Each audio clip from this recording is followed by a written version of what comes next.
Namaskaram everyone. I am Renuka Joshi from Bhuwwaneshvari Foundation, and I welcome each one of you for this very amazing series on Purana Katha. So here in this series, we are going to explore unique aspects of Purana and especially how they are relevant in today's times. But before that, I would like to introduce a bit about Bhuwwaneshvari Foundation.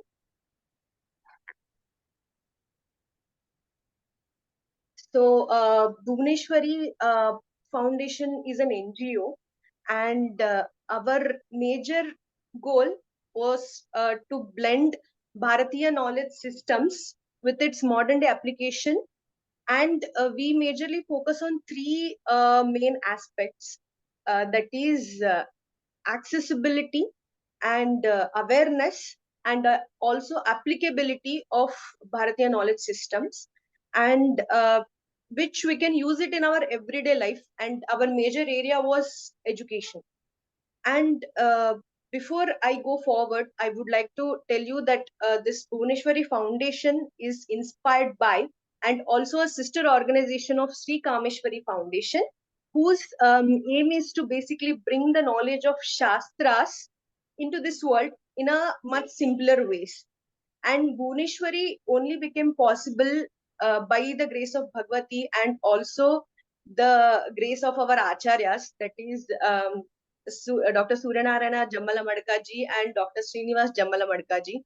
Their vision and their samskaras have inspired us, the young generation, to seek the knowledge and carry forward the legacy and also share this knowledge with other people as well.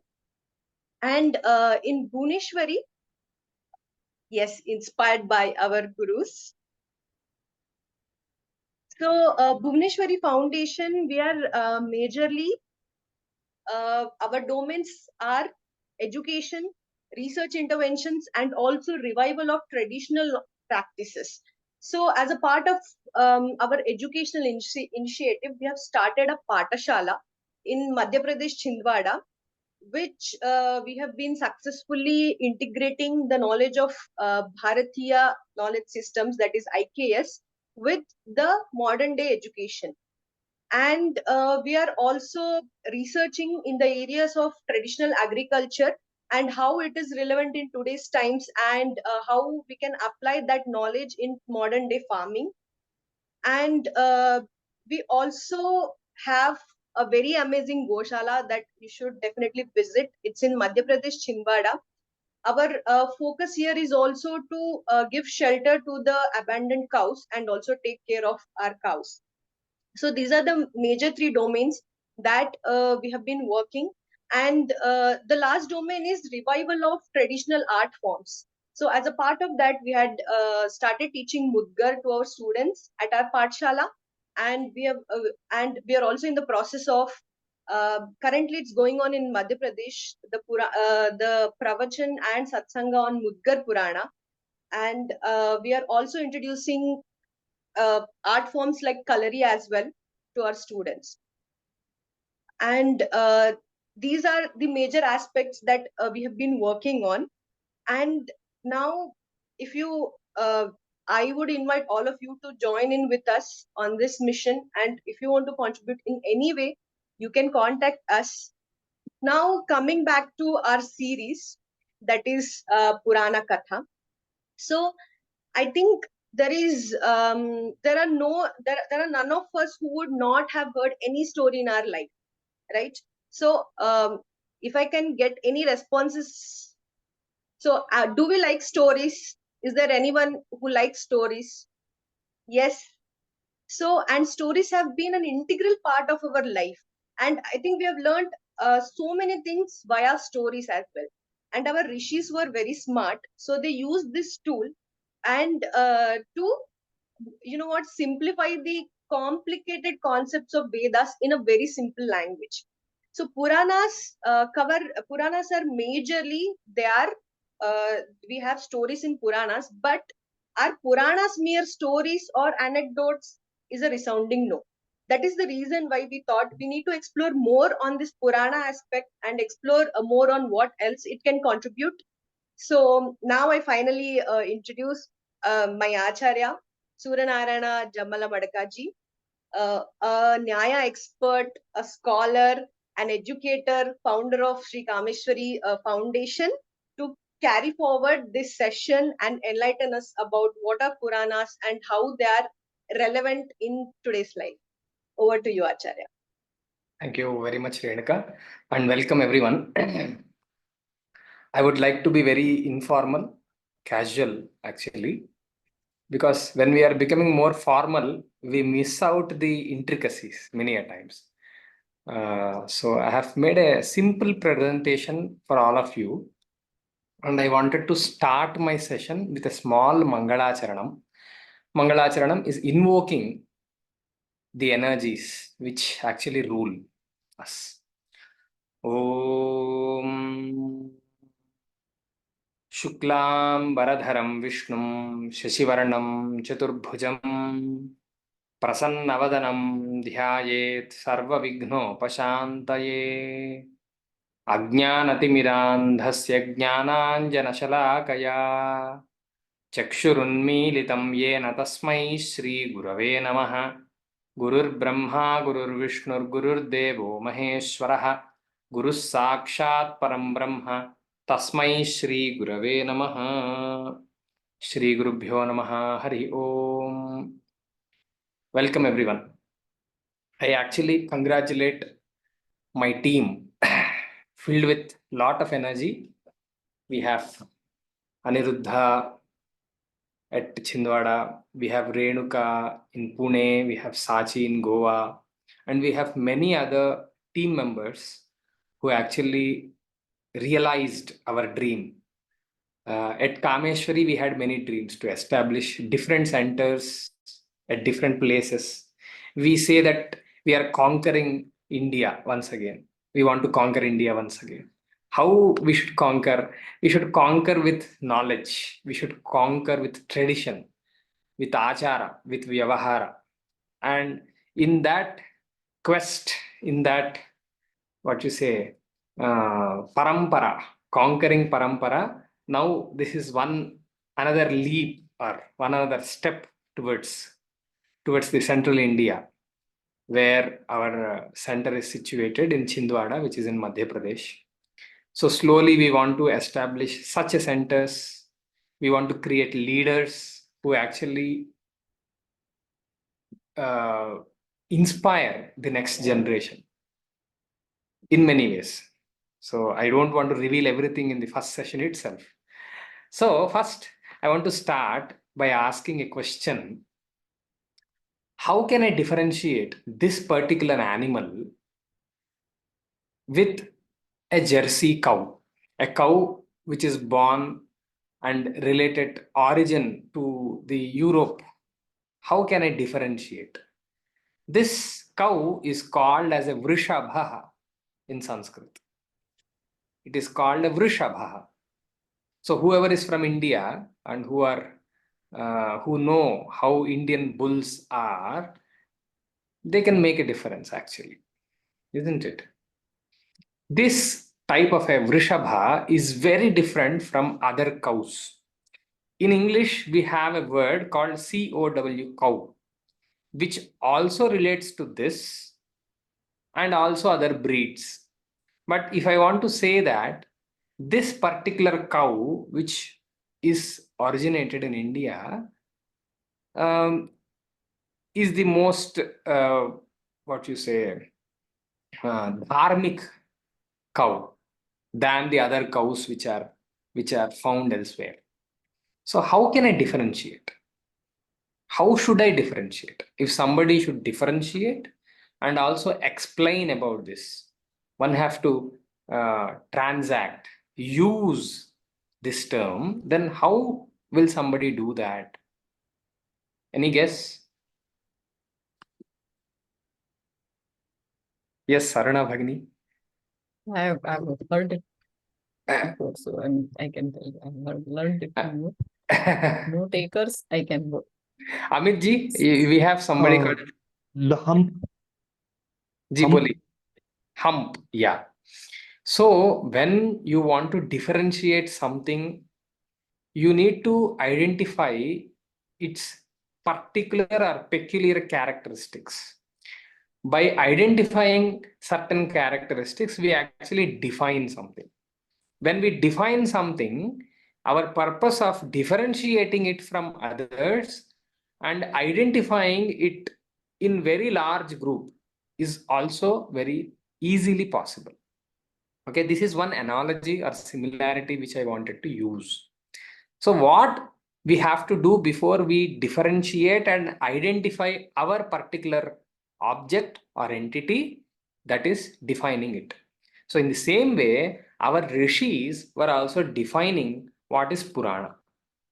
Okay, so today's topic given to me by Bhuwwaneshvari team is Puranas and their significance. And I am Dr. Suryanarayana Jammalamadaka, presently working as Senior Project Manager at Siddhanta Knowledge Foundation, which is situated in Chennai.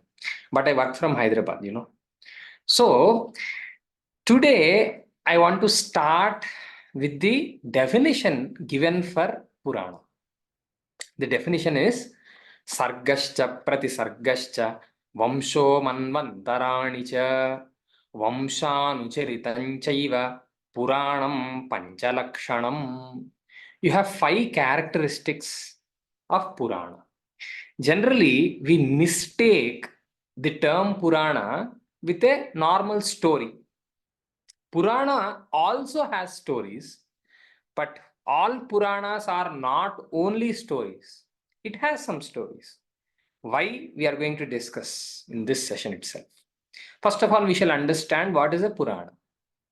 Purana has 5 characteristics like Sarga, Pratisarga, Vamsha, Manvantara, and Vamsha Anucharita. So these are the 5 characteristics which are related to Purana, which distinguishes a normal story from a Purana, a normal narration from a Purana, a very manual kind of a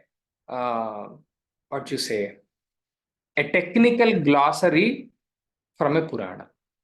So if I take Purana, the other terms which flash in my mind would be Shastra, Itihasa, Katha, Stotra, Veda. We have many other terms which we all are familiar with.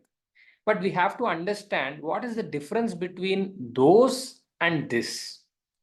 So this definition explicitly differentiates Purana from other, we can say, literature in general.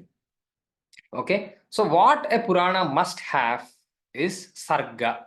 It should talk about the creation. Creation of what? Creation of everything. It should have, we can say, like cosmology. It should talk about how everything is created. Then it should also talk about Pratisarga.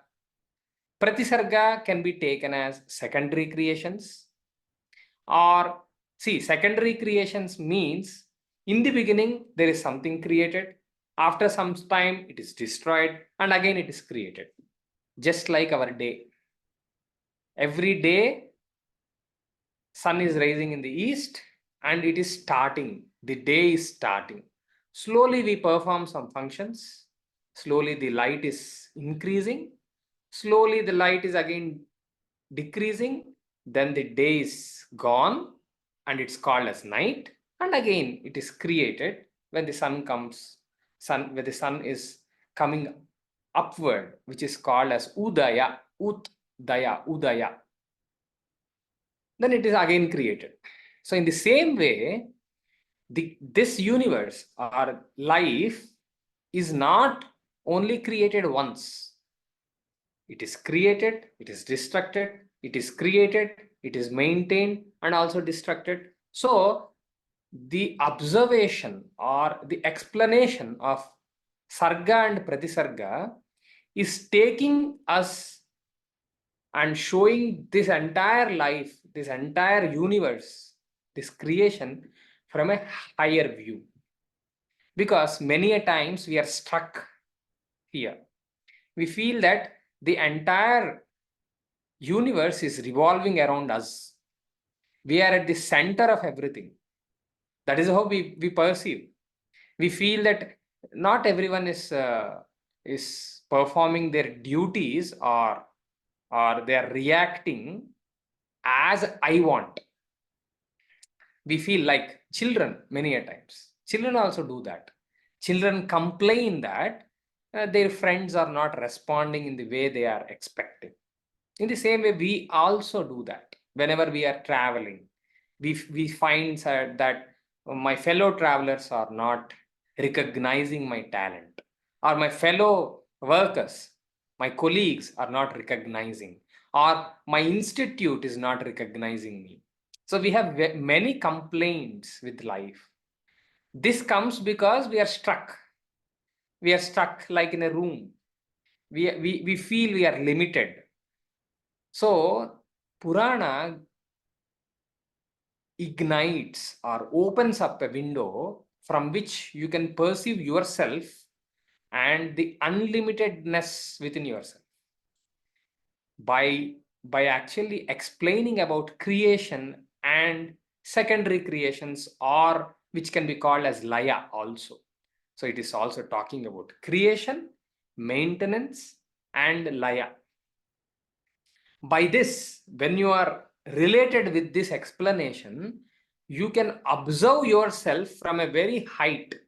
You are not at the center of everything. You feel that there are many things which are happening, and you can also feel, experience, understand one who is actually maintaining this, one who is actually affecting all of us, one who is governing everything.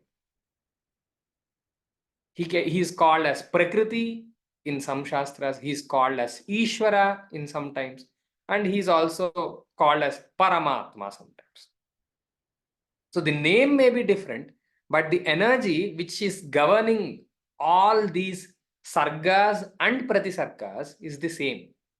So when a Purana is touching about sarga and pratisarga, it is trying to elevate our understanding. It is trying to introduce that unlimited dimension of ourselves. In the same way, each Purana will also have Vamsha. Vamsha means genealogies of gods, sages, and kings. See, we all are born with three kinds of rinas: Pitruna, Devata Runa, and Rishi Runa. So we should be aware about our duties, or about our lineages. We download, inherently we come with these installed softwares. These all are softwares. We are a hardware. Our body can be taken as a hardware. It's just an instrument. So whatever understanding we have, from where did we get these things? We got these things by virtue from our previous generations. And these generations are related to Pitru Devatas. Our previous generation is related to Pitru Devata. And the knowledge, whatever we have, or the understanding, whatever we have, the vision of life we have, is given by our rishis. And whatever we are experiencing right now, by using this body, by using this environment, we all know that we did not create this, and we are not in control of all these things. We cannot even create a single drop of water. We actually cannot create a single laughter without the help of these energies around us. For example, what is the function I am performing right now? This is called as Vag Vyapara. Without the grace, or without the anugraha of Vag Devata, I couldn't even utter one single word. The same Suryanarayana cannot do anything when my Vayudeva inside is obstructing me. And you all cannot even view your laptops when Vighna Devata, Vighna Raja, we are right now in Navaratri, Ganesha Navaratri. So with all his grace, Bhuwwaneshvari Foundation is actually performing a very wonderful Purana Kalakshepa in Chindwada on Mudgala Purana. So it is all because of his grace we all are meeting. And this is the first public interaction which is organized by Bhuwwaneshvari Foundation. So here, if we did not have that anugraha of Ganesha, everything will be stopped, can be stopped. See, each and every action we do, each and every experience we have, each and every behavior we emote, everything is actually governed and controlled by different energies who are called as devatas. So this Purana is, every Purana actually talks about these Vamshas of Pitru, Devata and Rishi. And it is duly done to remember what kind of duties we all have. And it also talks about Manvantara, the cycles. Time is circular, means it is going to repeat itself again and again. And that is why we take the term as Kala. And that Kala is told as Kala Chakra. It's not a line. It's not a scale which is horizontal, linear, but it's circular, means which is going to repeat again and again. Dhata yatha purvam akalpayata. So the Brahman or the creator is going to create everything as it was. The only thing is that we all are given different abilities and the variety that we could create, the jivas could create. Everything else is the same. The same framework is there. The same, jiva rashi is there. The only variety that we could create is because human beings have the chance to create their own future. That's why they say the stars are going to predict a framework, and it is not going to predict the intricacies or the sukshmas. The sukshmas are weaved by ourselves. In general, it says that this particular person will get married. He might have 3 to 4 children. He might have a very good job. This is how the framework is there. But they don't say who would be the first child, or what, in which institute will this particular man work, what kind of salary will he draw. Those sukshmas, or those particulars are actually made by us. So we can actually make our own life. Making life means not disturbing the entire framework. Making life means in that given framework, what is that new variety that you are going to create. Okay, so they talk about these cycles again to elevate our understanding. And they also talk about Vamsha Anucharita. They not only talk about Vamshas, they talk about the dynasties, the royal dynasties of kings who ruled the entire planet. They also talk about sages, they talk about devatas and everything. So if you see a Purana and a normal story, a story is only to tell about some personalities and interactions between those personalities. If we talk from psychology's viewpoint, every story you have a character. There is some character. So who is he? He or she? He or she has a personality. How that personality is built and how that particular personality or person is interacting with another person, that is a story. In between this story, sometimes they might talk about sarga, they might talk about pratisarga, but it's not for sure. But in a Purana, they will talk about all these things, because the purpose of creating a story is different from purpose of creating a Purana.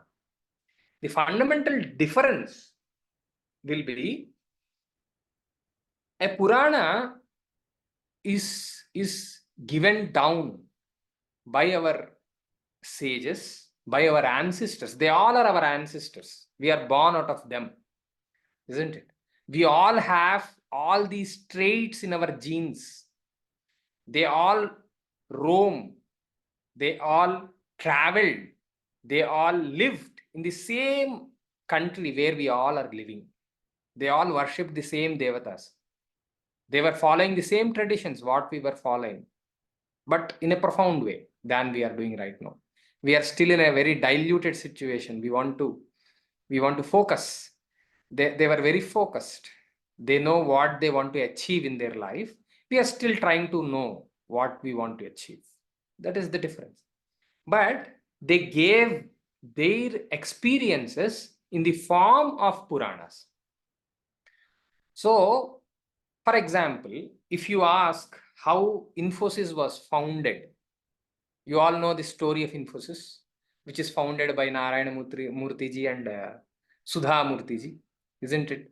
We all know. If you ask Narayana Murthy, how did you create this large empire or this large institution of Infosys? He might give his own version. In the same way, if you ask Sudha Narayana Murthy, she will narrate in a different way.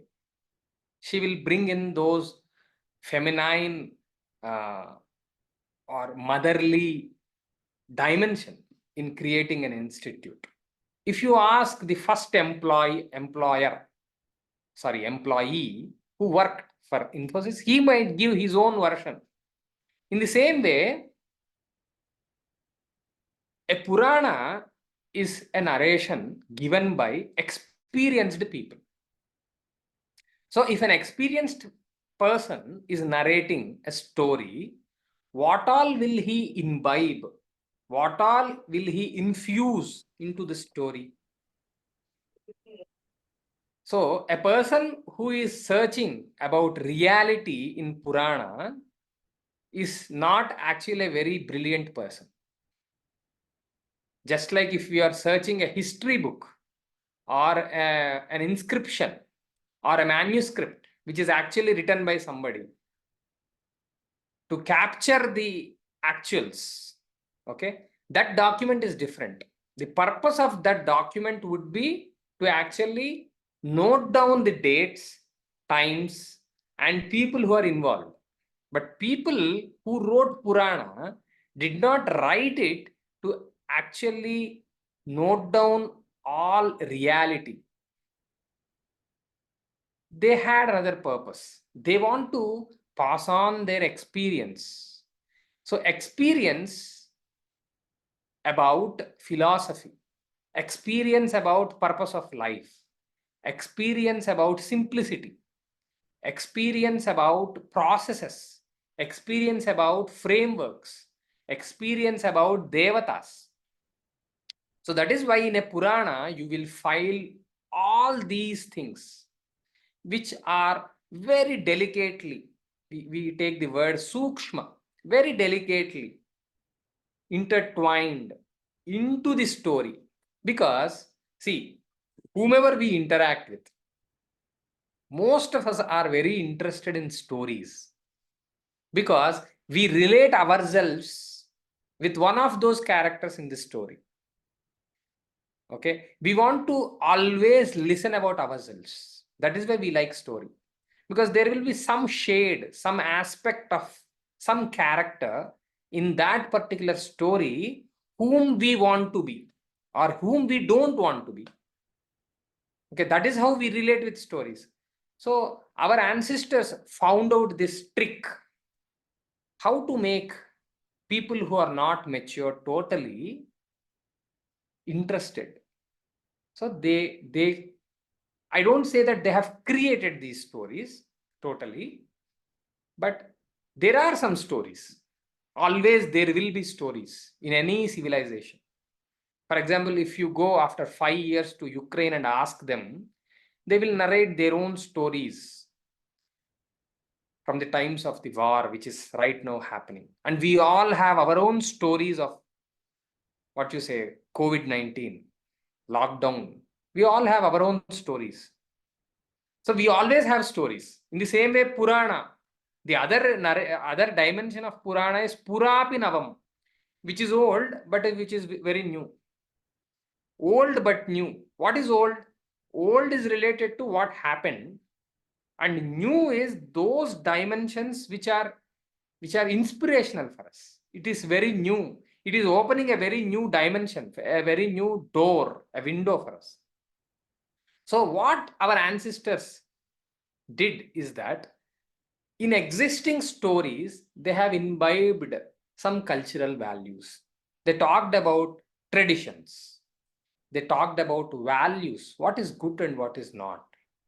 They talked about karma siddhanta. They talked about everything that we have to learn.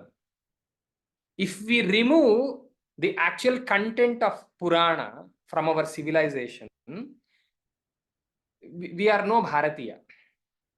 The Bharatiyata in our civilization, in our Samskriti, is nothing but whatever told in the Purana. The content of Purana is actually the Bharatiyata that we all are experiencing, we all are practicing. If you take out, nothing is there. Everything will be the same. Right now, European civilization and other civilizations are facing this problem. They don't know what is the difference between being a French and an English person. They don't know what is the difference between an Irish and other European nation. They feel that there is only one boundary which is actually dividing them, or which is actually classifying them, because they lost that connect. They lost what is that their ancestors have given them. But we are very fortunate to have the simplest versions in the name of Puranas. Okay, the concentrated versions of the teachings, what our ancestors wanted to teach us, is in the form of Veda. It is very dense. To actually decipher, to actually understand the content and the objective of Veda, you need to go through different trainings. You need to have very focused anusthana. You need to be very focused. You need to be very agile. You need to be very sukshma, subtle. You need to be very aware to actually understand the truth, or they understand what is the content of Veda. But in Purana, what our ancestors who actually understood all those contents of Veda, the objectives of Veda, they simply made some stories. They infused those stories with all the teachings of Veda. What do Veda have? Veda have things about logic. It also talks about law. It talks about moral ethics. It talks about governance. It talks about Vyakarana, grammar. It talks about everything that we are experiencing now and also in the future. But those discourses are very much like coded. They are not very simple. They are encoded, because only people with a higher maturity could actually understand the content as it is. People who are not matured, they might take or understand in a different way. So they don't wanted the Vedas. The meaning of Veda is knowledge, true knowledge. Knowledge is nothing but which is not false. So they wanted us to understand that truth as it is. Hence, it is very dense, it is encoded, and it is protected at different layers. But in the Puranas, the same content is simplified. For example, I could talk about all these Puranas in Sanskritam also, but most of you couldn't understand it. I can also just make some shlokas about Puranas. You would further not understand. But you are understanding because I am making it simpler for you. by talking about Puranas in English.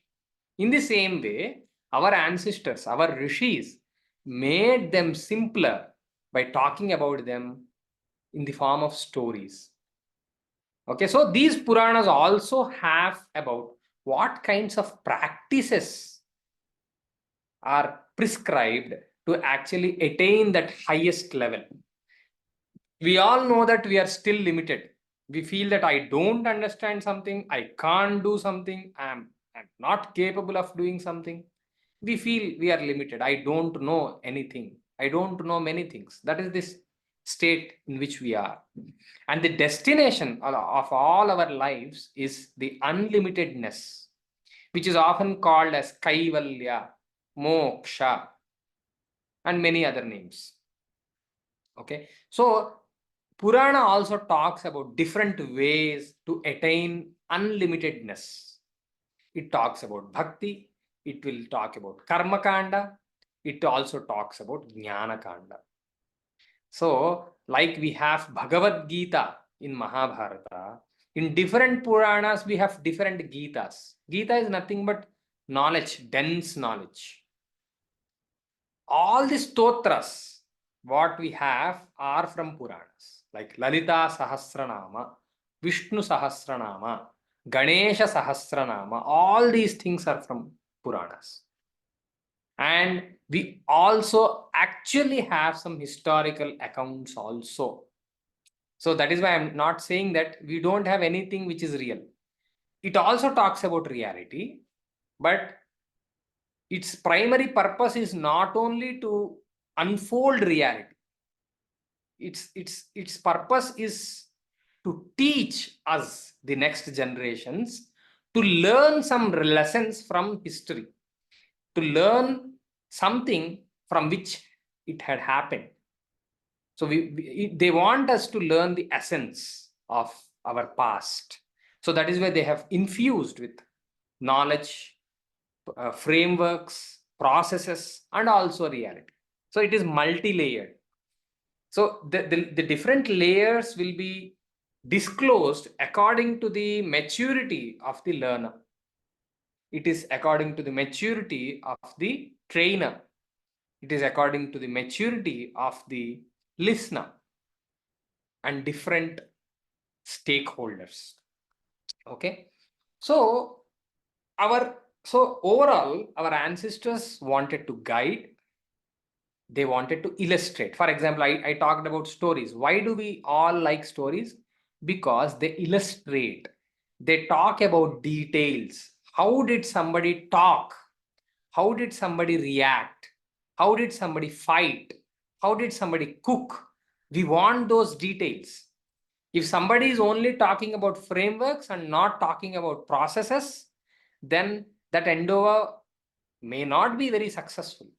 So they all wanted us to be successful. So they are talking, they are illustrating, they are explaining. Okay. And by that, they want us to actually believe in this greater Rachana. Means they want us to believe in the Karma Siddhanta. They want us to believe and practice Karma Siddhanta. So that is why they have simplified that. Okay. Now we'll see how many Puranas we have. So we all know that there are innumerous Puranas. There are hundreds of Puranas. But we are only talking about the main Puranas, which are called as Mahapuranas. So one shloka, if we go through one shloka, you will understand what are the main Puranas. Madvayam Bhadvayam Chaiva Bratrayam Vachatuštayam Anapalinga Kuskani Puranani Prachakshate is the shloka. I will recite once again. Again, see, this shloka is encoded with different knowledge. Madvayam Bhadvayam Chaiva Bratrayam Vachatuštayam Anapalinga Kuskani Puranani Prachakshate. Ma Dvayam. Dvayam means two. Ma is Makara. So you have two Puranas which are starting with Makara. Matsya and Markandeya. Matsya Purana and Markandeya Purana. So you should again relate. Each and every Purana talks about Sarga, Pratisarga, Manvantara and everything. Because the actual purpose of making a Purana, creating a Purana, is elevation of the next generation. So that is why they will infuse everything. But the story, the plot is different in each Purana. So inside story, you will have Upakshana, story between story. So that is very interestingly intertwined with different stories, different philosophies, different processes, many things. So Madvayam is Matsya and Markandeya. Bhadvayam is Bha. Bha. So two Puranas starting with Bha, which is Bhavishya and Bhagavata. Bhratrayam. So there are three Puranas which are starting with Bra. Brahma, Brahma Vaivarta, and Brahmanda. And you also have Vachatushtayam. Four Puranas starting with Va. Vishnu Purana, Vamana Purana, Vayu Purana, and Varaha Purana. So you have Matsya, Markandeya, Bhavishya, Bhagavata, Brahma, Brahma Vaivarta, Brahmanda, Vishnu, Vamana, Vayu, Varaha. And also the other Puranas you have Anapalinga Kuskani Puranani Prachakshate. So you take all one letter from this last word and you will have all the Puranas. Agni Purana, Narada Purana, Padma Purana, Linga Purana, Garuda Purana, Kurma Purana, and Skanda Purana. So in total you have 18 Puranas and the plot is totally different in each Purana. But you might get same stories in different Puranas again. For example, myself, Renuka and Sachi, I was teaching and they were learning in MIT SVS Pune, School of Vedic Sciences. So there might be something called Renuka Purana, Sachi Purana, and Surya Purana. The entire thought of Surya Purana might be totally different, but there might be some parts where it is talking about Pune. It is talking about School of Vedic Sciences. In the same way, Renuka Purana might have everything different. The story is totally different. But she also studied in Pune, so her own version of School of Vedic Sciences and MIT will be emerging in that Purana. In the same way, the Sachis. So in this way, each and every Purana has its own plot, but there will be some correlation. There will be some overlap in the stories. This same story is told in a different way. So what these Western researchers say is that when they see some, difference in perception, they say it's not real. They don't understand that my perception of the same object will be very different from the other's perception towards the same object. For example, playing with crackers, if you take this concept, playing with crackers. Playing with crackers for a small boy at the age of 8 or 9 would be some type. The same boy will be enjoying that more when he is at the age of 13, 14. The same boy will not have any interest once he is married and he is 30, 40 years old. And the same boy, when he is grown up into 50 or 60, he will again start enjoying. He might enjoy. So the same thing is perceived from different angles by the same person. So if that is a possibility, why one Ramayana means the story of Rama, cannot be perceived in different ways in different Puranas? And why are you saying that it is lie? Why do you use the word mythology for this? Because mythology has a term called myth in it. Myth means which is not real, which you can't validate. But here it is not like that. The validation is according to your experience, according to your anubhava. So you cannot validate everything. Not everything is under the radar of logic and reasoning. There are some things which are beyond logic. So all those things are actually dealt in the Puranas. Okay. So any questions till now? It is 7:50 now. If you have any question, I could take them or I can further proceed. Yes, Acharya. Actually, I think a few of them have questions. So they were actually putting, oh, yeah, not in chat. So whoever has questions, you can now ask. Namaste, Acharya. Jagannathan here. Namaste. One question I had was, if Puranas are covering some part of, you said, history of kings and things like that, right? Yeah. Now, if my kids come and ask me, right, saying which is a real story and which is actually just a story, right? Which is a history and which is a story? How do we differentiate that? Will that be mentioned in the Puranas?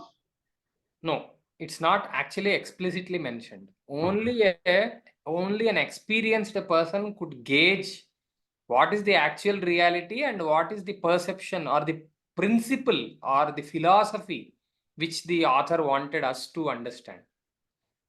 Okay. It's not very easy, but you have some authors in Telugu. You have, so there is an author called Vishwanatha Satyanarayana who made a series of novels which are called as Purana Vaira Granthamala. So there are around 20 to 30 novels. He took all the stories from the Purana, but he added some fiction to it. Like in Purana, they don't explicitly talk about what kind of a dress they wore or how was the climate in Himalaya at that particular time and anything. But with Kavi's Krantadarshitvam, with his own imagination, he did it for us. Is there any such work in English or English, I will try. I will let you know. Okay, okay. Because that will help us relate to the kids, right? So the next generation will need to have some tool to actually explain to them easier. Yeah, yeah. Actually, there are some people who are trying to capture the history part, the actual reality part also. I will let you know about some books which I have in my mind. Okay. Recently, I have gone through a book called Stories from Inscriptions, written by Sandeep Balakrishnan ji. Okay. So from inscriptions also you can derive some stories which actually happened. Okay. Which is not registered or which is not explicitly told by the Westerners. Westerners, most of them don't want to elevate the great tradition we have. Correct. They want to show that as a small piece which goes away like that. They only talk about what we didn't have. Yeah, whatever suits their narrative is what they will tell. Yeah. So that is why we should be very vigilant about it. Correct. And another thing I want to suggest is that learn Sanskritam. Depending upon translations is always secondary. Sanskritam is very easy because if you know your regional language, 30 to 40% of Sanskritam you know. You have to believe in my words. If you don't have belief, you cannot further proceed. You believe me, you will easily understand Sanskritam with very minimal effort. Thank you. Thank you. Asking a question. Yes, Amit ji. Namaste ji. I have two doubts. Like you said, there are different Puranas telling different stories. So it's like there is a saying that Ekam Sat Vipraha Bodha Vadanti. So it's like it's teaching the same thing in a different form, in different way, in a different dimension, right? Yes. Dimension. And one more thing, like is Puranas also, normally we see Purana in human form playing different roles. So is it also correlated to cosmological aspects of the creation? Yes, it is. Yeah. Thank you. So interestingly, an iPhone is also asking me a question. Yes. Yes, sorry, Guruji. So I come from a very different background from all you scholars are right now. So sorry for the background noise. I'm traveling. The only question I had was I come with an interest to learn what exactly has happened. The only confusion where I always land in is I work on a software background where we strongly believe one word called Chinese whisper, which says once a message is being communicated through a series of people, it is obvious that it will get diluted and the original message will never be passed to the end user. Yes. So that way, like I had always a confusion of what our sages might have been thinking to communicate and what are we hearing today? Yes, Is it yes, actually correct or not? How yes. do we conquesting that Very, route? very good question. I really like this question. So I will once again reframe the question. The question was, if I want to communicate something, when the listener or the reader is changing, when that same communication is passing through different mediums, that communication is changing because the interpretation is changing. Okay. So is there a mechanism in which whatever our ancestors, our rishis wanted to say is captured as it is the question, isn't it? Correct, exactly. Perfect, yeah. There is a very beautiful mechanism. So I have started telling about it in the previous answer also, like learn Sanskritam. Number one, learning the language is number one. And this language is very, very profound in many ways. Like it is a code language, actually. If you are encoding something in this particular language, it is very difficult to miss something. It is very difficult to pollute it. That is why the name given to this language is Sanskritam. Sanskritam, it is actually enhancing whoever is learning it. Why? Because it came down for us from the Devatas. It is also called as Devavani. How do you know this? Because all the Vedas are in this language. They did not use some Telugu or English or Hindi or any other language to tell about profound dharmas. They only used Deva Bhasha, Girvani, they call us. And the other very important thing, to not pollute the idea, you have to go to the realm or the plane of the creator. There is a way to go there, which is called as Anushtana. Anushtana has many names. You can also take that as Sadhana.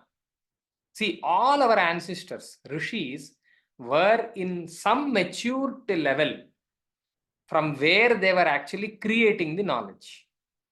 So the reader always have two ropes to climb to that level. Rope number one is language. Rope number two is sadhana. Whatever is easier for us, we can take it. We can actually represent the mind of a rishi by using the language or the sadhana. What kind of sadhana that rishi did, what level of maturity he gained, we can go to that level, to that frequency and understand. Again with Guru Anugraha. It's not, everything is not, you give me this, I will give you this. It's not like a, what you say, consumer and service provider relationship. It's different. The relationship itself is very different. The relationship between a creator and created entity is very different. When both of them are conscious, then the magic, the relationship is a magic. You cannot actually define it. You have to experience it. So there are two ropes to actually go to that level and decode, understand as it is. I hope I have answered your question. Yes, indeed. Very much in detail, indeed. So it looks like I need to do a lot of homework to again come up with the question. So thanks a lot. Yeah. Now I have an iPad asking a question. Acharya Namaskaram. Namaste. I have a very brief question.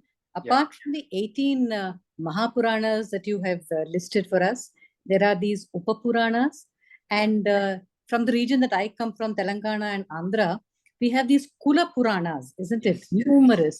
So what is their relationship? Is it possible to say that the creation of Puranas is infinite? It can keep continuing?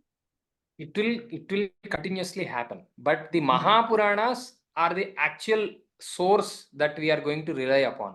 Mm. The Upapuranas and the Kula Puranas are particularly for that particular region, that particular Kula creed. For example, if I am a weaver, okay, I have a very good technology. I have to capture how to produce this particular kind of a shawl. And this shawl can't be produced by any other artisan. So I have to very thoughtfully, I have to capture every process, and it should not be revealed to everyone because I should have a trademark on it, isn't it? So that is why I create something which can be a kind of Kula Purana. There are many Kula Puranas in this way. There are many such documents which talk about different kinds of handlooms, different kinds of handmade Puttalika means toys. There are many such documents which are tricky to understand, but those are passed on to generations. Those are also called as Puranas. Purapi Navam Puranam there. Thank you, sir. So it's 8 p.m. I have one question. It is related to Bhavishya Purana. So in Madhvayam, Bhadvayam, I'm very curious to see that Bhavishya Purana is added here, when in fact I keep hearing from multiple people that Bhavishya Purana is not reliable, it is adulterated, it's been corrupted. From a Shastriya point of view, what is the actual stance? So this shloka is very authentic. If this shloka has Bha Dvayam in it, then we have to take that as one prominent Mahapurana. But why somebody told that there are many adulterations into it? Because those people don't have that ideology to see Purana as I have just now described. They always see that as one poetry. Purana is not poetry. Purana also has poetry. Poetry only to capture your interest. But they see it as poetry. Some of them see as history. Some of them can't decipher knowledge or technology from Purana. For example, in Agni Purana, if you see, you have many technologies in it. You have many courses which we can prepare only based on Agni Purana. It talks about Paravidya and also Aparavidya. So, and see, our country is very vast. And we have people who want to add their own flavor to it. For example, Pulihogarai in Telangana is prepared differently than in Chennai, than in Mysuru. The same Pulihogarai you will also get in Mumbai and other places also. The taste is different. Everyone wants to add something. So that is how there are some prakshepas and vikshepas. That is there. But a learned person can understand the tattva. You cannot remove the tattva. That is why I say many a times, don't only see the words somebody is uttering. You try to understand his tattva, his mind, his manas. Then whatever he speaks, you will understand his mind. So that process comes because of Anushtana, Upasana. Thank you, Acharya. Just one last thing, this Madhvayam, Bhadvayam, where is this from? Which text? Yeah, this is a, I will let you know. I will also research a little bit and let you. Thank you. Thank you. Acharya, we also have a question in a chat box. Yeah. Isha ji is asking, sir, can you suggest with which Purana should we start with as a beginner? Also, which publication and text in English, if you can suggest? English, okay. Better to follow if you are a Hindi guy. Any regional language will be better than English always. And if in Hindi, you can start with Gita Press, Gorakhpur. In Telugu, you have Arsha Vijnana Trust. There is something called Arsha Vijnana Trust's publication. In Hindi, Gita Press, as I have told you. In English, I myself did not explore actually, because I can actually go to the main source. So I actually don't know. But from where should I start? That is a very interesting question. So you have 18 names in front of you. You start with any name you are interested in, because all of them have the same thing. Not according to the story, but according to the tattva. So you can start with anything. Okay. Mostly, most of us start with Bhagavata generally. If you feel Bhagavata is very bhakti oriented, if you are only related to technology, you can start with Agni Purana. If you are very devoted to Vishnu, you can start with Vishnu Purana. So we have different things like that. Kannada. We should. I will research. Please, Renuka, please take these questions which I did not answer. We shall send a message to them. I will ask my friends about Kannada. Kannada has a very good regional writers who actually don't pollute the actual idea and write. There are really very good people who are doing it. Thank you. Okay, then I hope I have covered everything which is related to introductory level, which is related to Purana and its significance. It's always relatable. Purapi Navam Puranam. That is the last conclusion that I want to make. We shall once again remember all our gurus. Om Gurur Brahma, Gurur Vishnu, Gurur Devo Maheshwaraha, Guru Sakshat Param Brahma Tasmai Shri Gurave Namaha. Hari Om. Namaste. Namaste. Namaste. Thank you so much for attending the session. And we also have another session tomorrow, same time. And we will be providing recordings as well on request. So see you all tomorrow. Punar Milamaha. Namaste. Ram Ram.